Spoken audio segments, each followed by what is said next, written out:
The challenge of kids' toys. These tiny little treasures that bring our kids so much joy, but can quickly cascade into a pile of chaos. Raise your hand if you're a mom and you've ever felt that overwhelming sensation of drowning in kids' toys.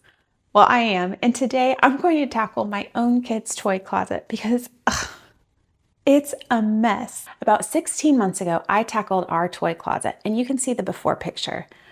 I decluttered, I organized everything I had at home, and it was working great for about a year. Then, about 3 or 4 months ago, I started noticing some issues arise. So today, I'm going to use my trim method to declutter this toy closet and to get it back to working order. So if you've got a space of your own that is cluttered and needing some attention, I would love for you to join me today. No matter where you're working, my trim principles will work for any area. So grab a trash bag and a donation bag, and make sure to grab a bin for your safety stock for those I'm just not sure items. And let's dive in together. Stick with me, there is hope for our spaces ahead. Hi, if we haven't met yet, I'm Lindsay, founder of SIMPLI-FI.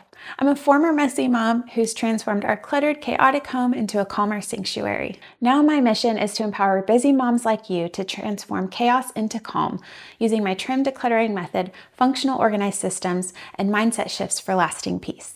So let's kick off with the first step of the trim method, which is trash. So grab your trash bag.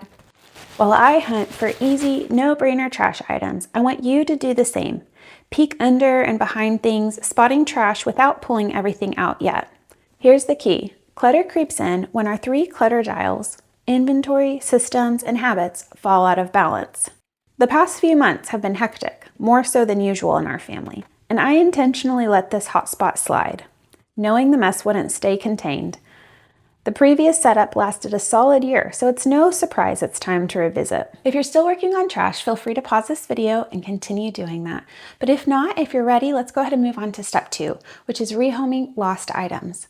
So for this step, anything that is in your space that does not belong in your space and already has an established home, I want you to stop. I want you to walk it there and take it to its home now. Now, this might feel a little counterintuitive, but really what you're doing is dealing with the things that you have put off up until this point. So if it already has a home and it hasn't been put away, that's what's turning it into visual clutter. So we're going to deal with the clutter now and put it in its home, and then it's not clutter anymore. By dealing with lost items, we are clearing clutter right away. Decluttering is a lifestyle, not a one and done marathon. And if you've ignored a space while juggling life's priorities, you're not alone. You've been focusing on what matters most. But if we let these hot spots linger like I did, clutter takes over, leaving us stressed and stuck in the chaos.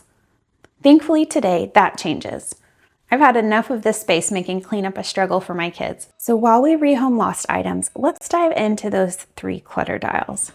So in my space, in this toy closet, all 3 are off. Honestly, our inventory's doubled. My youngest found where I was keeping our back stock of toys that I rotated in or out. And the deal in our house has always been, if you want something that's been in the rotation pile, we can get it, but we got to swap it out for one of the items that's already in this toy closet. Well, he found the stash and he kept adding toys. And honestly, like I said, life's been crazy busy and I did not follow up on making sure he did a 1-for-1 swap. So instead of swapping, the inventory has basically doubled. Not to mention, all 4 of my kids have had birthdays recently, and that's just brought in more stuff. So this has led to a system fail. New items in the space meant that there were not homes for every item. So the kids didn't know where to put things. And then this led to habit slipping too. Without clear spots, they can't clean up easily. Does this sound familiar to you? This is why revisiting spaces is key. Life changes and our dials need adjusting to as the seasons change. So be encouraged, my friend. If you are finding yourself discouraged that you're having to revisit a place that you decluttered last year or 3 months ago, don't be discouraged. Be encouraged. Decluttering is a lifestyle. And as seasons change and ebb and flow, we will have to fine-tune our inventory, our systems, and our habits. But the good news is that it's an easy fix and we know what to do. I also want to encourage you that decluttering needs multiple passes as life evolves, and that is perfectly okay. Together, we're going to turn this around, moving you from overwhelmed to the confident curator of your clutter-free haven. Keep rehoming these lost items, and Anytime you find something with a home, you're going to walk it there now, and that's going to intentionally improve your space, because that is what we are going for, intentional improvement. We're tackling the next trim step soon, so start to wrap up your rehoming lost items, and if you need, go ahead and feel free to pause. For instance, this all belongs with dress-up stuff, with our costume stuff, and so I'm going to take this to the costume area because it does not belong in this toy closet. Somebody just put it in the wrong spot. Okay, I found a chip clip, so I'm going to walk and take it to the kitchen where the chip clips go. That's hard to say, chip clips go. So normally I wouldn't keep a box like this, but we actually borrowed this from a family member. So I want to keep the box, and the item is not in the box. So I'm going to go put it together so that they stay together and we don't have a loose box just floating in the closet. Okay, those ready for the next step? Let's go ahead and move on to step 3. Identify what's serving you. So your remaining items should fit into one of the following 4 categories. I'll let you pause and read through these. These are just guidelines, and it is helpful if you set your own specific criteria so that you can make decluttering decisions faster, but these are just general guidelines that I have found effective for my clients. This is a donation that I'm going to give. My youngest is just getting a little old for this and really doesn't play with it anymore, so we're going to let it go, and someone else is going to love it. I think we have a couple types of bingos, so I may ask the kids which one they prefer to keep and keep out. So as I'm working, I'm coming across more trash.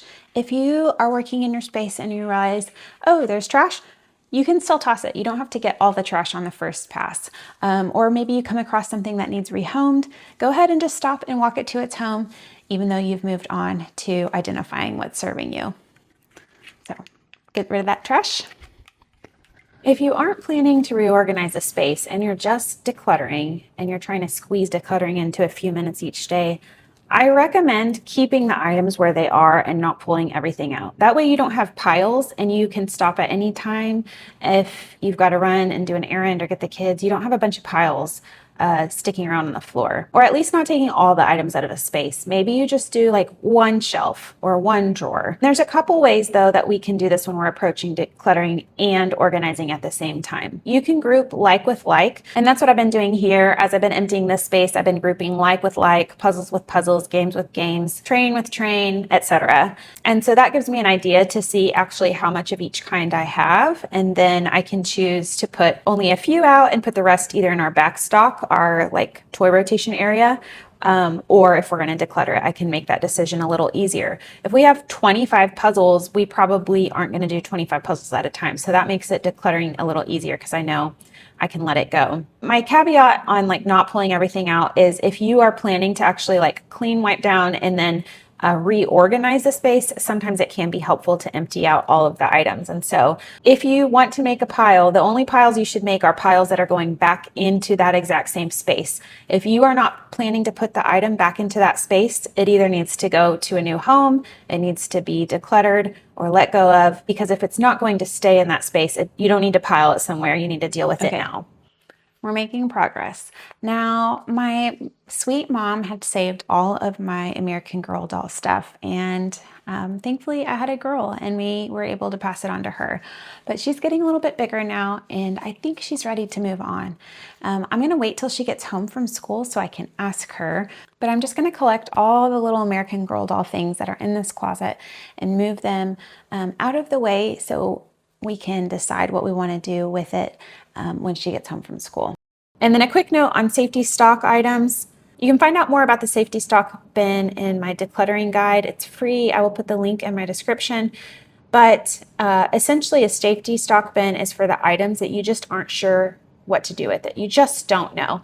And this is going to be like a holding zone, a waiting area for you to give yourself a little time, step away from the situation, away from the emotions maybe that you're feeling right now, and give yourself just a little time and space to actually process, am I using this item?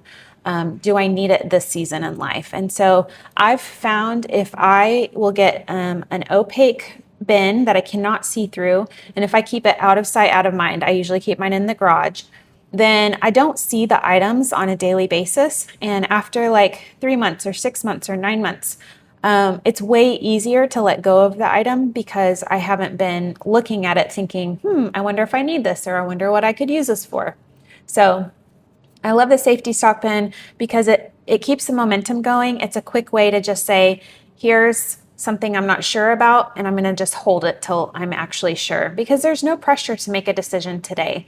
This is supposed to be intentional improvement, not get rid of everything you own right now. So give yourself some grace and use my safety stock bin because it is game changer.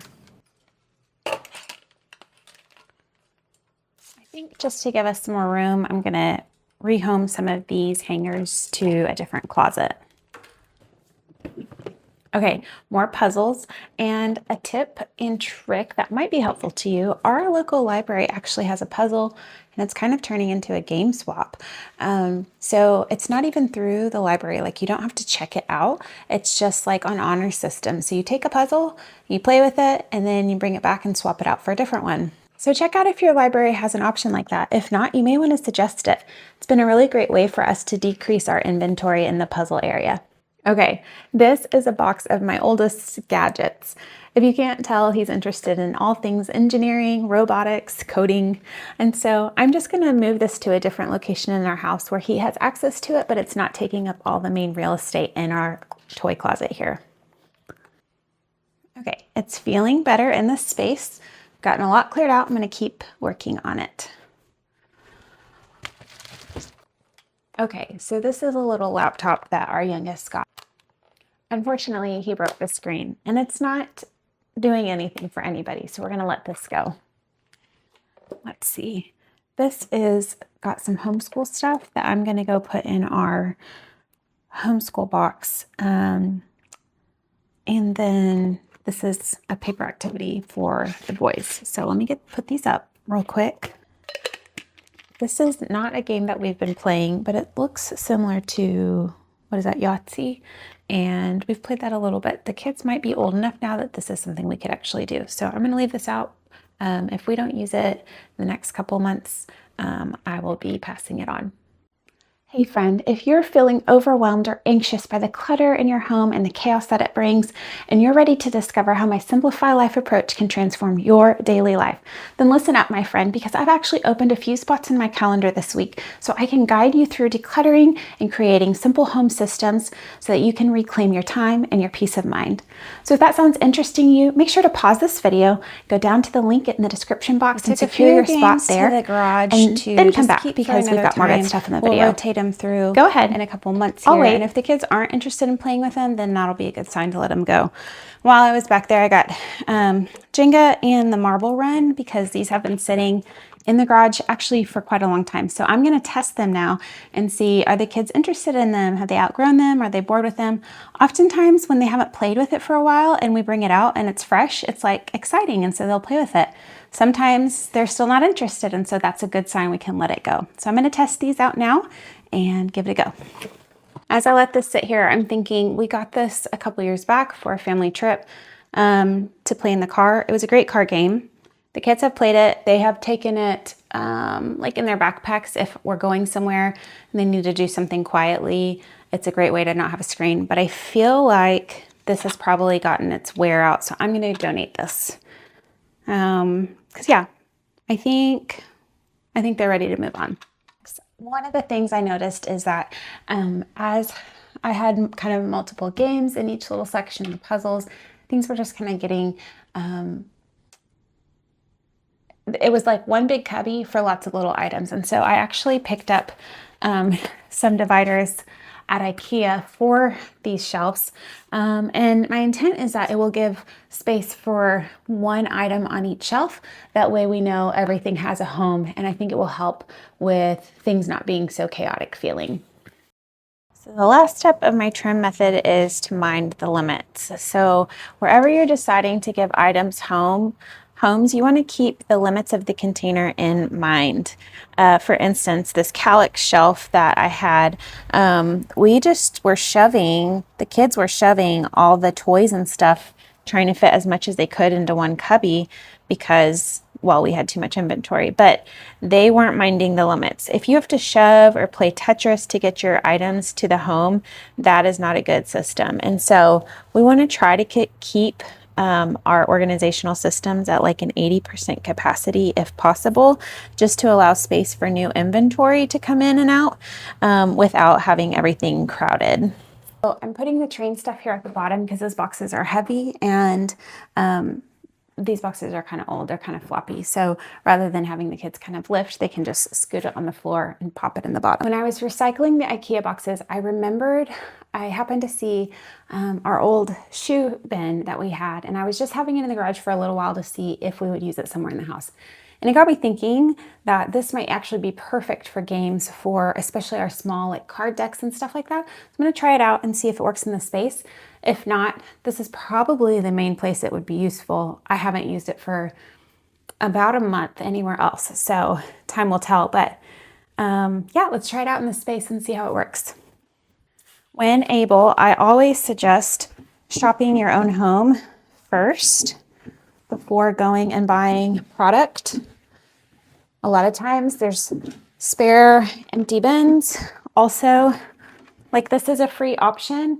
And so maybe I try it out and I love it. And maybe I want to upgrade to like a nicer version that's more aesthetic. But this will let me know, does this function well for our space for this season? Here's what I love about this. Every item is going to have a home to go to. And I can take my label maker and label. That way, if kids get a game out, they remember what pocket to put it in. So I'm getting excited. I think this is going to work well. Unfortunately, my camera battery died in the middle of filming, so I didn't get to show you all of it and all of the reset. But here is the finished product, and I just could not be happier. I think this is going to function so well. Every game that we have has a home. I've got some games still in the garage and is in our backstock category. And if we get tired of game here, we can swap it out, give it a rest, and try it again in a couple months. As you can see from my trusty trusty counter, got rid of 138 items. And yeah, that's 138 less things that I no longer have to manage in my home, that my kids no longer have to worry about putting back. And I'm just so excited. I can't wait to report back how this new setup is doing. I hope you were able to get a good chunk of decluttering done yourself and able to use my trim method easily. If you have any questions, feel free to reach out to me. As always, I'm always here. Either DM or comment, and I will get in contact with you. Thanks for sticking around, and if you're interested in more decluttering sessions, why don't you check out this video here.